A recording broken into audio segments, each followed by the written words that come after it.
Let's be honest, news about the Supreme Court usually feels like waking up to chaos. Every headline seems to bring more controversy, confusion, or heated debate, and it's easy to tune it all out. But today, something remarkable happened, something that actually makes sense. The court just reined in the executive branch's power to impose tariffs, putting a real check on presidential authority. Yes, tariffs. Those taxes on imported goods that can make everything from electronics to groceries more expensive.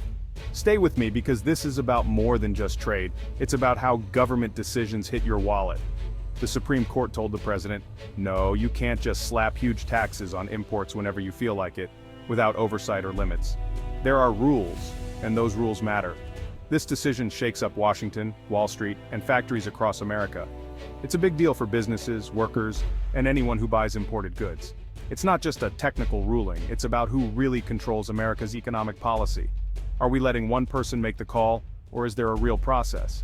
For years, presidents have stretched their power, using old laws to bypass Congress and act unilaterally on trade. This has led to uncertainty for businesses and trading partners alike. The court's move is a big reminder. Checks and balances still exist.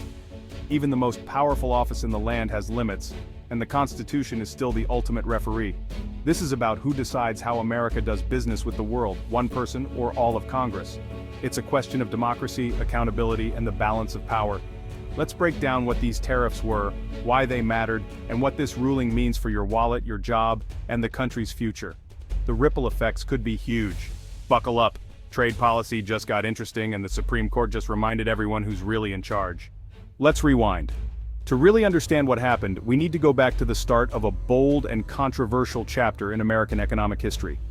The Trump-era tariffs were a wild experiment in economic policy, shaking up decades of trade tradition almost overnight. Starting in 2018, the administration slapped heavy taxes on imports, first targeting solar panels and washing machines, two industries seen as symbols of American innovation and competition. Then came tariffs on steel and aluminum, not just from rivals but from close allies like Canada and the EU. The official justification? National security, protecting American industries from foreign threats. But to many, it felt more like using a sledgehammer for a thumbtack, an extreme solution for a complex problem. The real showdown, though, was with China.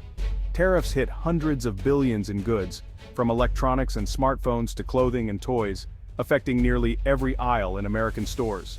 The pitch was simple: punish China for unfair trade, and bring jobs back home. It sounded like a win for American workers and factories. But here's the catch. Tariffs are taxes paid by American importers, not foreign companies. Those extra costs trickle down, hitting you and me at the checkout line. Businesses saw costs spike overnight. Suddenly, everything from raw materials to finished products got more expensive, squeezing profit margins and forcing tough decisions. Take a Michigan car maker, for example. They faced a 25% jump in steel prices, meaning they had to either eat the loss, cut jobs, or pass those costs on to customers. Farmers got hit too, as China retaliated with tariffs on U.S. crops like soybeans and corn.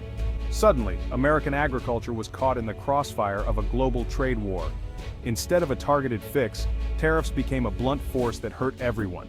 Consumers paying more, businesses struggling to adapt, and our global relationships fraying at the edges.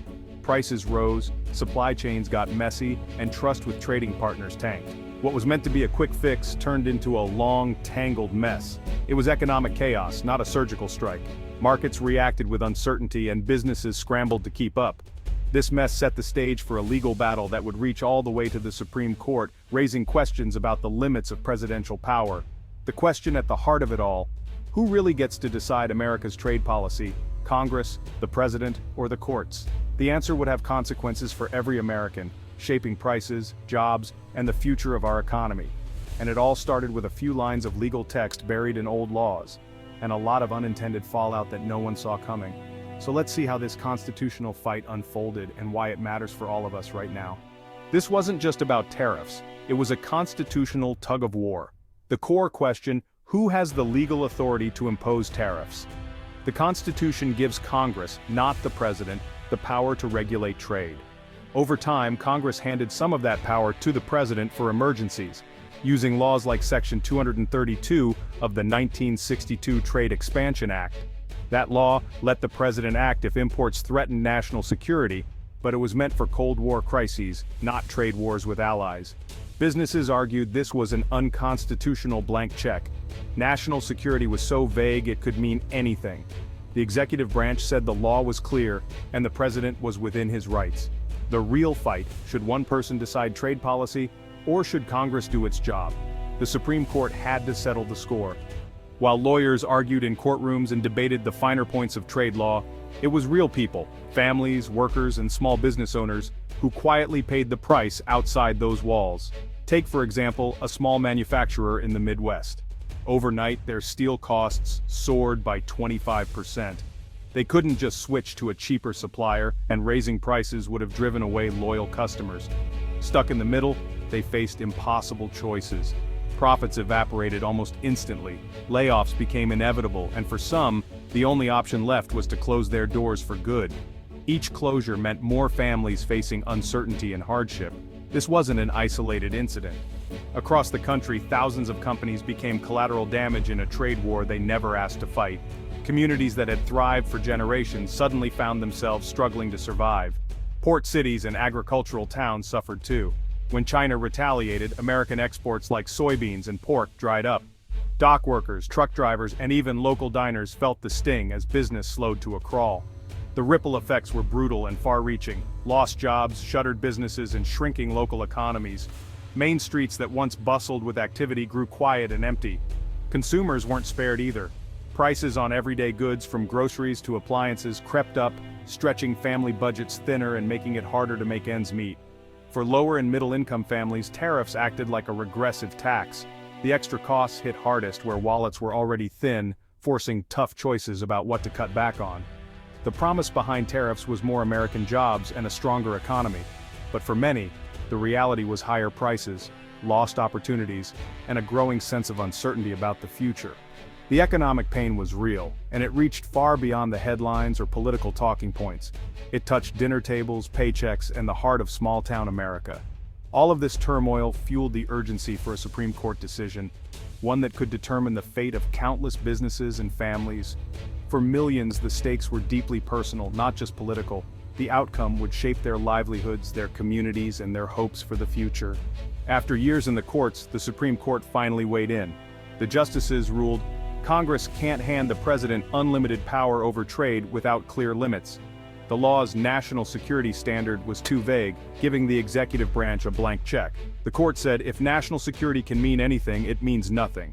This was a major check on presidential power, especially in foreign policy. The ruling didn't ban tariffs, but said Congress must set real guidelines. Tariffs imposed under Section 232 were struck down, and both Congress and the White House got a wake-up call. The message: do your jobs, debate policy, and respect the Constitution. The separation of powers isn't optional, it's the foundation of our system. The decision brought relief to businesses and hope for lower prices. Industry groups cheered, expecting more stable supply chains and a competitive economy. For consumers, the promise was simple: cheaper goods, eventually. But the damage from years of tariffs won't vanish overnight. Supply chains are still tangled, and some businesses are gone for good. Relationships with trading partners need rebuilding. The global economy has changed, and there's no easy reset. The ruling also raises new questions. Will Congress step up? Will presidents find new ways to control trade? The legal fight is over, but the political and economic uncertainty is just beginning. The future of U.S. trade policy is wide open. Everyone's waiting to see what happens next. With the court's decision, Congress has to act, but gridlock is likely. Lawmakers are split. Some want new limited tariff powers for the president. Others want strict rules and more free trade. The result? A looming legislative battle with intense lobbying on all sides. The White House can't use Section 232 anymore, so it must work with Congress or look for new legal loopholes. Internationally, allies are relieved but cautious, watching to see if the U.S. will rebuild trust or double down on protectionism. America's next move will send a signal to the world. Will we return to open markets or keep playing hardball? The answer depends on what happens in Washington in the months ahead. The stakes are high and the world is watching. The chess game has just begun. This story is bigger than tariffs. It's about the architecture of American democracy. For decades, presidential power has grown, often at Congress's expense.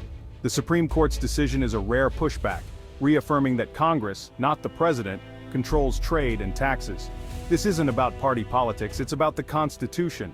The The ruling sets a precedent for future challenges to executive overreach. It forces Congress to reclaim its authority and make tough choices. Lawmakers can't just blame the president, they have to act. The American people should pay attention. Who we elect to Congress matters more than ever. The real legacy of this case is restoring balance in Washington. The system can still check itself, and that's a hopeful sign for democracy. Sometimes the rules really do matter.